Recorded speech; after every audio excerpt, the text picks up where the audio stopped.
Assalamualaikum warahmatullahi wabarakatuh. Saudaraku, menjadi pejabat yang jujur terkadang tidak semudah membalikkan kata.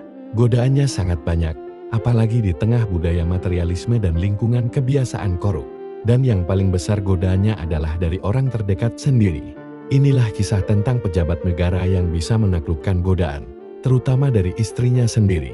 Suatu hari, Khalifah Umar bin Khattab menunjuk seorang sahabat yang dikenal lembut dan takut kepada Allah, yaitu Sa'id bin Amir al-Jumahi, untuk menjadi wali kota di wilayah Homs.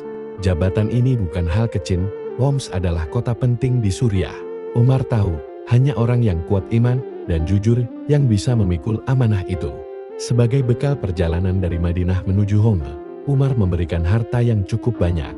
Sa'id pun berangkat bersama istrinya yang baru dinikahinya, seorang wanita yang cantik dan masih muda. Godaan pertama, bisikan dunia. Di tengah perjalanan, istrinya berkata dengan lembut namun penuh harap, "Wahai Sa'id, engkau sekarang menjadi pemimpin, bukankah kita bisa hidup lebih nyaman?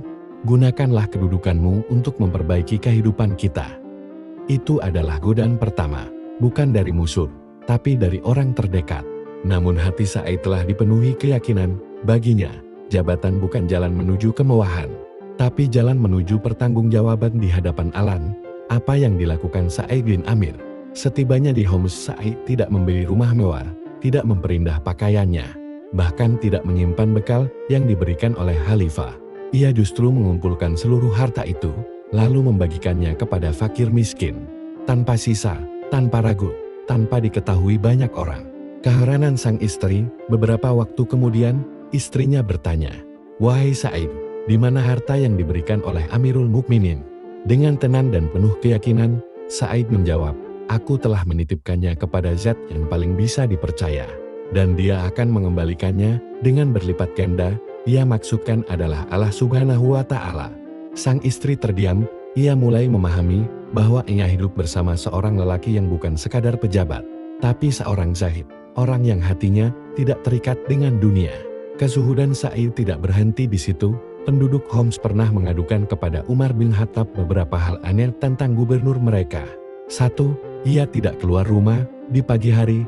2. Ia tidak menerima tamu di malam hari. 3. Ia kadang pingsan tanpa sebab. Ketika Umar memanggil Sa'id dan menanyakan hal itu, jawabannya membuat semua orang menangis. Ia tidak keluar pagi hari karena tidak punya pembantu, sehingga harus menyiapkan kebutuhan rumah sendiri terlebih dahulu. Ia tidak menerima tamu malam hari karena malamnya ia khususkan untuk ibadah kepada Allah. Ia pingsan karena teringat masa lalunya saat ia pernah menyaksikan penyiksaan terhadap seorang sahabat, Hubayb bin Adi. Dicacah-cacah dagingnya oleh sekelompok kafir Quraisy di depannya. Waktu itu dia belum masuk Islam. Dan ia takut sekali kalau peristiwa itu membuat ia celaka di akhirat kelak. Saudaraku, kisah Sa'id bin Amir al-Jumahi mengajarkan, jabatan adalah amanah, bukan kesempatan memperkaya diri. Kekayaan sejati adalah apa yang kita titipkan kepada Allah. Godaan terbesar sering datang dari yang paling dekat dengan kita. Orang yang zuhud bukan yang tidak punya harta, tapi yang tidak terikat hatinya pada harta. Wassalamualaikum warahmatullahi wabarakatuh.